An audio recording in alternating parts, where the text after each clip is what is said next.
Now you've done it.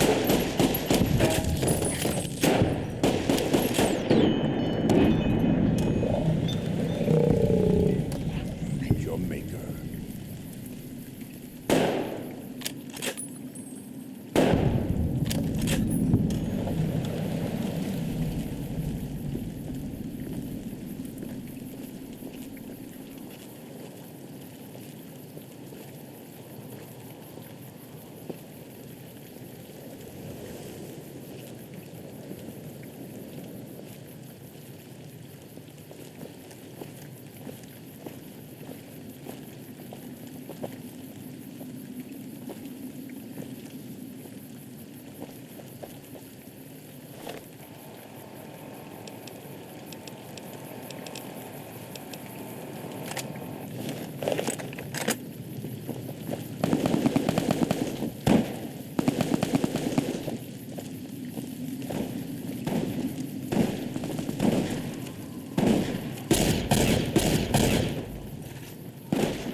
Take it!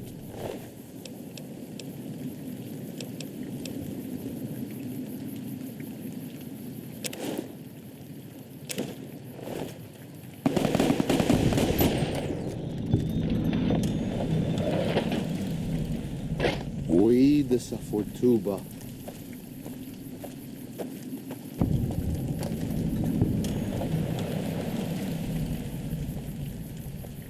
Please, have you done everything you can for the sorrows?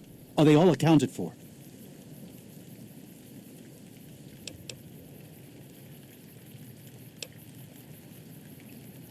You have done more than I could have ever hoped for. Thank you. And may God protect you for all of your days. Goodbye.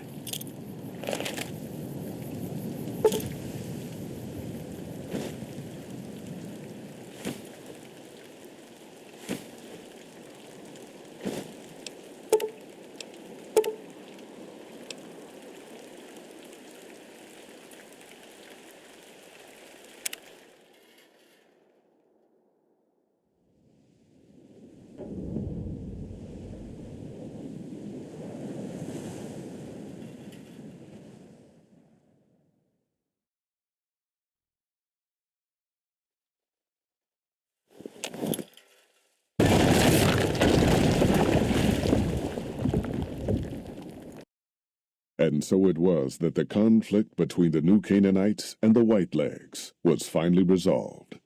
The courier's involvement had tipped the scale, shifting the fragile balance of power. After the Whitelegs drove the sorrows from Zion, they celebrated by destroying all traces of the valley's former inhabitants. They appealed to the Legion for assimilation, but were denied. Their failure to eradicate the New Canaanites in Grand Staircase and farther up the Colorado had not gone unnoticed. The Whitelegs made a half-hearted effort to find the New Canaanites, but were driven off by dead horses trained in the ways of Joshua Graham. The Whitelegs lost all hope of joining the Legion and disintegrated into a number of petty raiding bands, leaving Zion Valley a polluted cistern. Daniel succeeded in leading the sorrows out of Zion, as he had wanted to do from the start. The courier protected the sorrows during the evacuation, ensuring that most reached their destination unharmed. Over the weeks and months to come, Daniel would see to the sorrows' resettlement in Grand Staircase. Their adjustment to their new home was not without difficulty. But eventually, the sorrows came to accept the loss of Zion. Having helped Daniel and the sorrows escape from Zion, the dead horses returned to their home at Dead Horse Point. The tribe continued to learn from the New Canaanites, and over many years built a flourishing community along the banks of the Colorado. Though the tribe's bond would endure, it was Joshua Graham's legend the dead horses would revere, not the tenets of New Canaan's faith. Already weakened by several seasons of bad trading, the Happy Trails Caravan Company was initially discouraged by the results of its expedition. The fate of New Canaan and the evacuation of the sorrows from Zion made the prospect of trading seem fruitless. When Daniel told his family about the exploits of Happy Trails employee the courier, however, New Canaan decided to repay the company's kindness. Twice per year, New Canaanites made the dangerous journey west to trade with a company in the city of New Reno. The Happy Trails Caravan Company could not survive on such trading alone, but the New Canaanites' generosity made tough times go easier. Waking Cloud turned bitter and resentful toward Daniel and the New Canaanites when she learned her husband's death had been concealed from her. She poisoned some of her tribe against New Canaanite teachings, making relations between the groups difficult from time to time.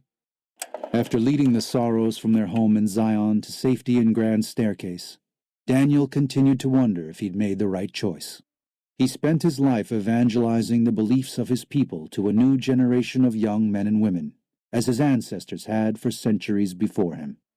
He was happy with his family, but for the rest of his life there were nights when he awoke with sadness to find he had been dreaming of Zion.